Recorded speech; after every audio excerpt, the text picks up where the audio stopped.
السلام عليكم ورحمة الله وبركاته. ازيكم يا حبايبي؟ عاملين ايه؟ يا رب تكونوا بخير.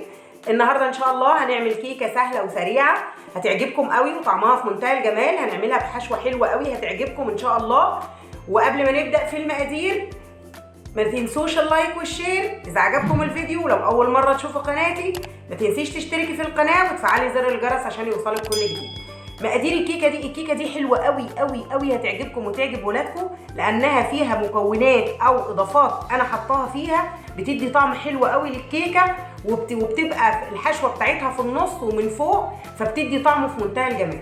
ايه مقادير الكيكه؟ انا مقسمه لكم دي مقادير الكيكه ودي مقادير الحشوه. مقادير الكيكه عباره عن 4 كوبايات دقيق، لان انا عاملها في القالب الكبير. انت ممكن تعملي نص المقدار لو صينيتك صغيره. معايا 4 كوبايات دقيق لكل الاغراض، اي نوع دقيق. معايا 8 بيضات. معايا معلقه كبيره محسن كيك، ده محسن كيك جل بتشتريه من عند مستلزمات الحلويات. معايا كوبايه لبن، ومعايا كوبايه زيت. انا بحب احط كوبايه الزيت ناقصه معلقتين، بحط المعلقتين زبده، انتي براحتك. بس صراحه بحس الزبده بالطعم الكيكه قوي، بتديها طعم حلو. معايا كوبايتين سكر عادي اللي هو السكر السنترفيش او سكر الحبيبات. معايا معلقه كبيره خل بتفرق في هشاشه الكيكه وبتودي كمان زفاره البيض. طبعا معايا فانيليا عشان البيض، ومعايا معلقه كبيره بيكنج باودر. في اضافه كمان انا دايما بحطها بس الصراحه انا ما لقيتهاش موجوده عندي النهارده، بحط نص معلقه صغيره كربوناتو، اللي هي كربونات الصودا او خلاص كربونات الصودا اللي هي البيكربونات اللي احنا بنحطها في الطعميه دي، برده بتدي هشاشه في الكيكه وبتدي طعم حلو قوي. بس الصراحه هي ما كانتش موجوده عندي. دي مكونات الكيكه. طيب مكونات الحشوه ايه؟ معايا 6 معالق فول سوداني متحمص عادي، وانا طحناه طحنه بسيطه كده، يعني يعتبر متكسر مش مطحون قوي. ومعايا 6 معالق جوز هند. معايا معلقه كبيره عسل ابيض طبعا، ومعلقه كبيره زبده، ومعايا فانيليا. بس هنعمل ايه دلوقتي؟ مش هنبدا في الكيكه دلوقتي خالص، احنا هناخد مقادير الحشوه ونروح بيها على البوتاجاز نجهز الحشوه الاول عشان على ما تبرد نكون احنا عملنا الكيكه. يلا بينا على البوتاجاز عشان نعمل الحشوه بتاعت الكيكه الجميله دي. اهو يا حبايبي انا جيت على البوتاجاز، جبت طاسه على النار وولعت عليها النار، وجبت كل المكونات او المقادير بتاعت الحشوه. هنزل بمعلقه الزبده تبدا تسيح، بس هنزل بمعلقه الزبده كده في الطاسه، بس ايه خليها معلقه كبيره شويه، يعني خليكي كريمه مع الزبده وحطي معلقه كبيره. الحشوه دي بتدي طعم خيال للكيكه، بتدي طعم في منتهى الجمال، طعم حلو قوي قوي.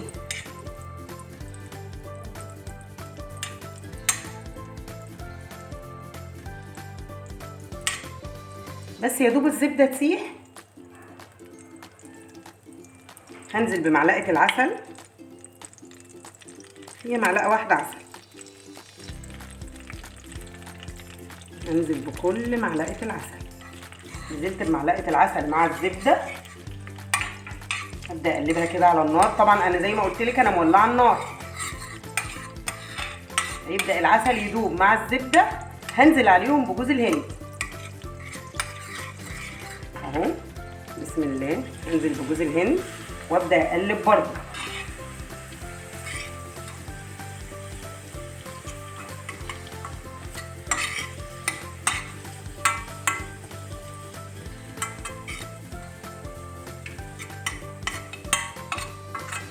اقلب العسل مع الزبده مع جوز الهند.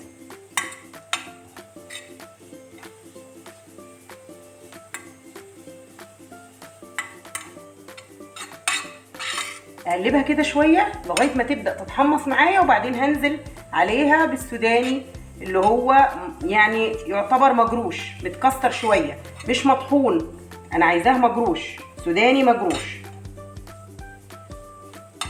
ويا ريت السوداني ما يكونش ني، السوداني يكون مستوي، اسفه يكون متحمص، السوداني يكون متحمص.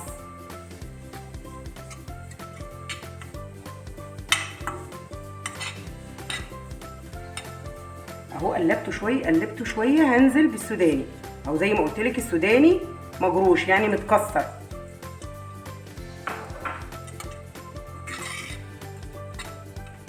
هفضل اقلب فيهم كده على نار هاديه لغايه ما يتحمصوا معايا، وهوريكم لونهم في الاخر ان شاء الله.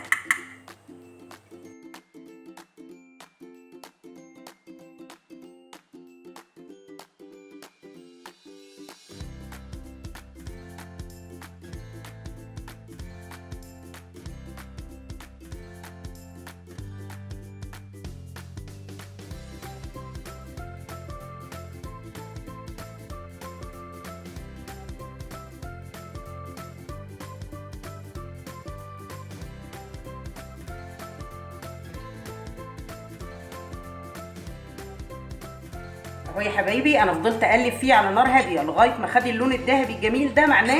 اللون ده معناها ان السوداني اتحمص وجوز الهند كمان اتحمص. هعمل ايه؟ هنزل عليهم بشويه فانيليا عشان الطعم بس. كيسين فانيليا او نص معلقه فانيليا بس كده. انا طفيت النار وهاخدهم بقى احطهم في طبق تاني عشان يبردوا. لازم يبردوا تماما قبل ما نحشي بيهم الكيكه. انا هحطهم في طبق تاني واسيبهم يبردوا لغايه ما نروح نجهز الكيكه بتاعتنا. يلا بينا. دلوقتي بقى هنعمل الكيكه. انا هاخد دلوقتي، انا جبت حاجه هعجن فيها. هنزل بالبيض بسم الله، وهنزل عليه طبعا بالخل عشان الريحه، وهنزل بالفانيليا زي ما قلت لك. لو ما عندكيش اكياس الفانيليا دي ممكن تحطي فانيليا سايبه. هتحطي حوالي معلقه صغيره فانيليا. خلاص. بعد كده هنزل بمعلقه محسن الكيك اللي هي الجل دي، وهنزل بالسكر. كل المكونات على بعضيها، مفيش اي مشكله بالنسبه لي. خلاص. وهجيب المضرب بسم الله وهبدأ اضرب.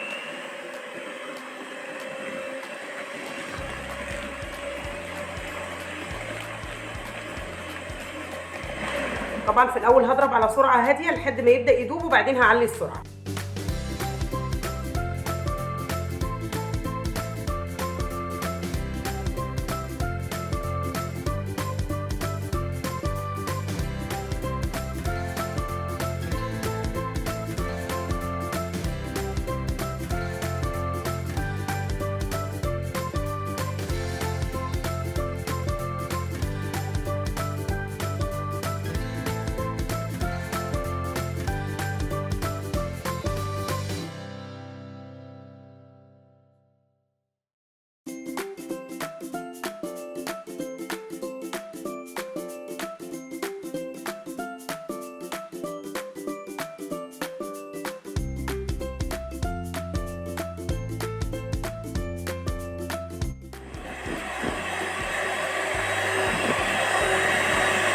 اهو يا حبايبي انا ضربتها مفيش دقيقه، وما شاء الله عمل الفوم ده. اللون اتغير طبعا وبقى ابيض وجميل، وشايفه ما شاء الله بقى كريمي زي الكريمه بالظبط.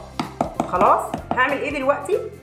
هنزل بالزيت شويه شويه على سرعه هاديه طبعا. الزيت مع الزبده هنزل شويه بشويه على سرعه هاديه.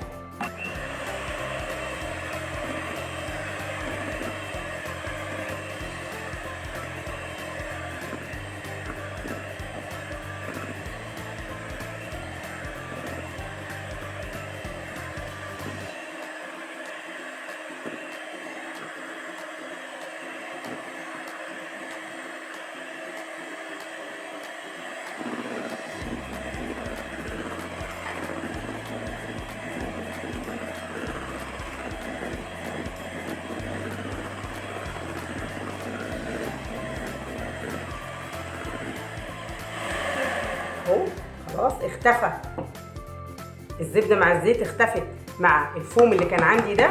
دلوقتي هعمل ايه؟ هنزل باللبن برضو على سرعه هاديه.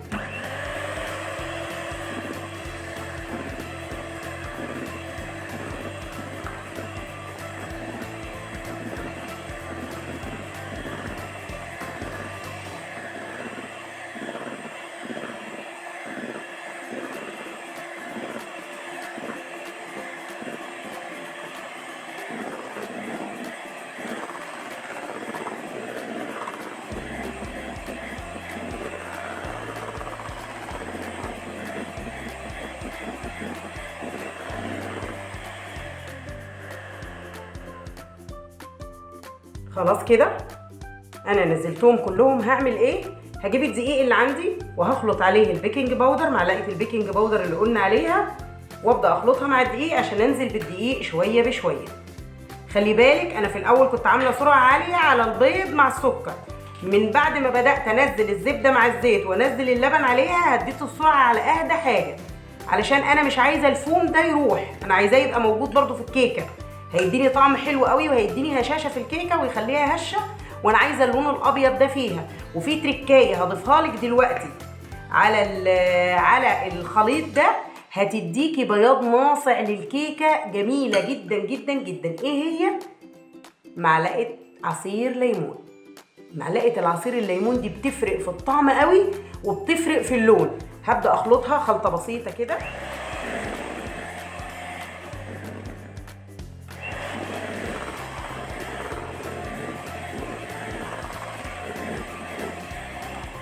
خلاص دلوقتي بقى هنبدا ننزل بالدقيق شويه بشويه. هبدا انزل بالدقيق شويه بشويه، مش هنزل بيه كله مره واحده، هنزل شويه بشويه. ممكن تجيبي معلقه كبيره وتنزلي بيها مفيش مشكله.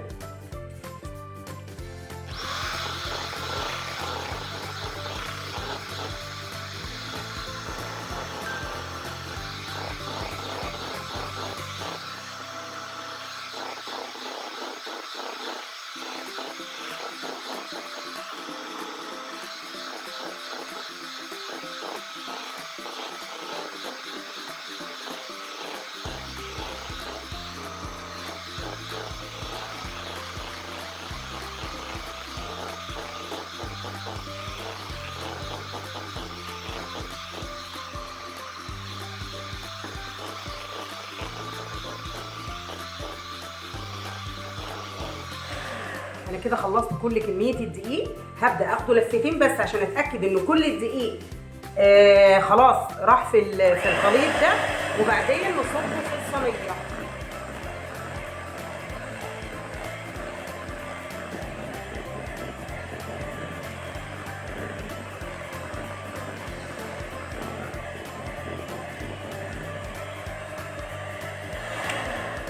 خلاص كده مهمه المضرب خلصت. كده خلصت مهمة المضرب. هنعمل ايه دلوقتي؟ هنجهز الصينية وهنصبه في الصينية اللي احنا هندخلها الفرن. خلاص طبعا انا ضربت الضربتين اللي في الاخر دول عشان اتاكد ان كل الدقيق خلاص دخل جوه الخليط. شايفه ما شاء الله، ولا اجدعها دقيق اسبونج، ولا دقيق اسبونج ولا اي حاجه، وما شاء الله في منتهى الجمال. هنعمل ايه دلوقتي؟ انا هجيب دي الصينيه دي او القالب ده. انت لو عايز تعملي في صينيه مفيش مشكله، انا هعمل في القالب ده. عملت فيه ايه؟ دهنته دهنه زبده او سمنه من تحت ورشيته بشويه دقيق. خلاص ده كل اللي عملته.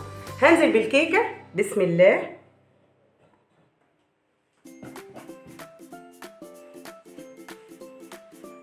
هنزل بنصها بس عشان انا هحشي النص التاني من جوه. النص التاني هحط له الحشوه اللي احنا عملناها دي. ادي كده نص الكميه. خلاص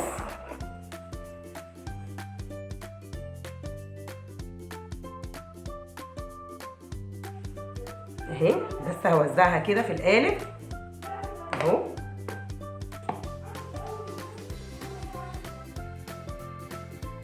وزعتها في القالب. انا بتاكد بس انها نصها، انزل شويه كمان عشان اتاكد انها النص. وزعتها في القالب. هبدا انزل بالحشوه اللي احنا عملناها مع بعض، اللي قلتلك بتديله طعم وشكل وريحه في منتهى الجمال. هوزع الحشوه كده اهو. ده ايه؟ ده السوداني على جوز الهند على العسل على معلقه الزبده. هو ده. هوزعه كده في كل الصينيه كده على العجينه كلها اهي، بحيث يبقى كل الاماكن فيها الحشوه دي.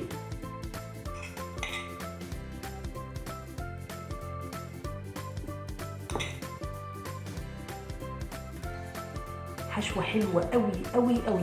هتحسي انك بتاكلي حاجه كده جميله، حاجه طعمها حلو، محشيه وطعمها حلو. طيب الحبه دول هنخليهم ليه؟ دول هنخليهم هنزين بيهم الوش ان شاء الله بعد ما تطلع الكيكه من الفرن. دلوقتي هنزل بباقي كميه الكيك اهي. ما شاء الله العجينه بتاعت الكيك الله اكبر، حاجه فوق الخيال.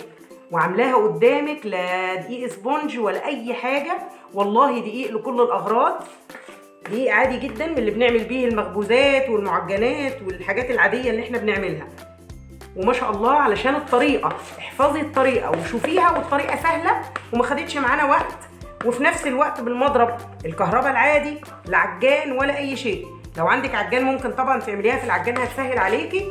ولو ما عندكيش مضرب كهرباء ما تشغليش بالك، اعمليها بالخلاط، حطيها في الدورق، حطي السوائل كلها في الدورق بتاع الخلاط، بس لازم تديكي فوم زي اللي انا وريتهولك ده. وبعد كده كملي عليها الدقيق والبيكنج باودر. كده خلصنا الكيكه. هنعمل ايه؟ هناخدها زي ما هي كده، ونكون دلوقتي مولعين الفرن على درجه حراره 180.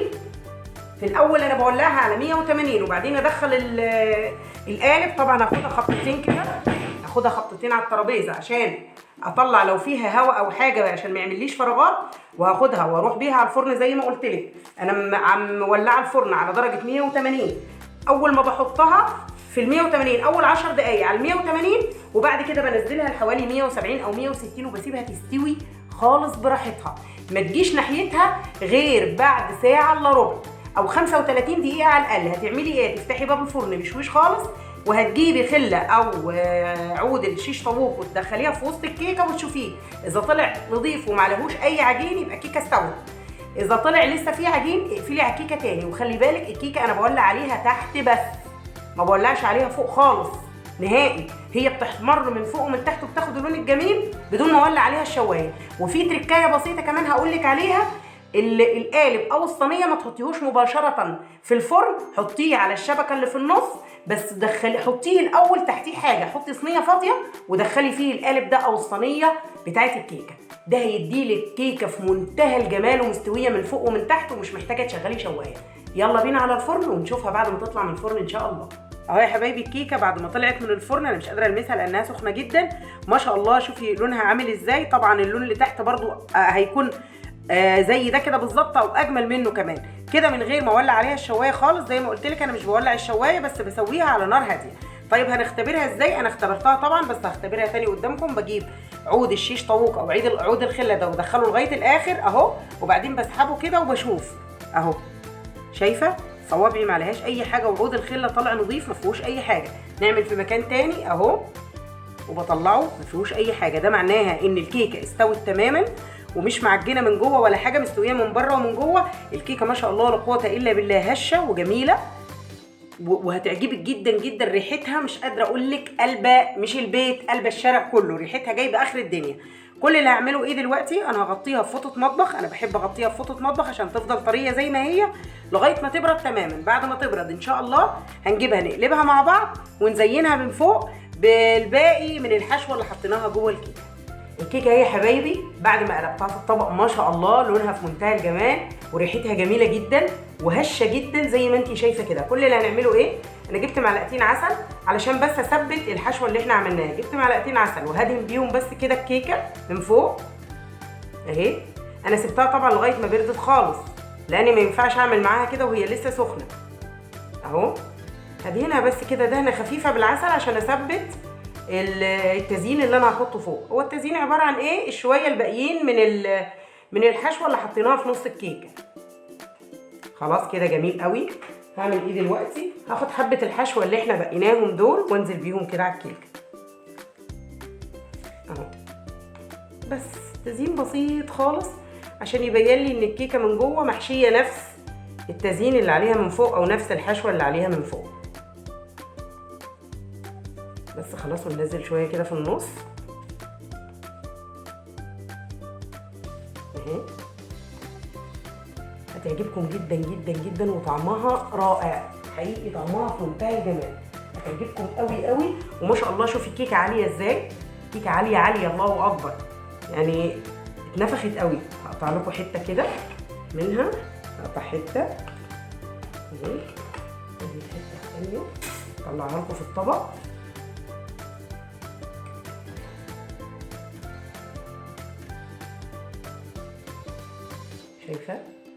شايفه الحشوه اللي جوه؟ شايفه الحشوه ما شاء الله. والكيكه الله اكبر عاليه عاليه يعني. بصي الكيكه اهي اعملها كده. بصي الكيكه هشه جدا من جوه، والحشو باين ازاي اللي احنا حطيناه، وريحته وطعمه، وما شاء الله الكيكه عاليه قوي قوي قوي. بصي الكيكه عاليه ازاي. هلفها لك من هنا كده وتشوفي شكلها، شوفي شكلها وشوفي الحشوه بتاعتها، شوفي شكلها وشوفي الحشوه. ارفعها كده شويه،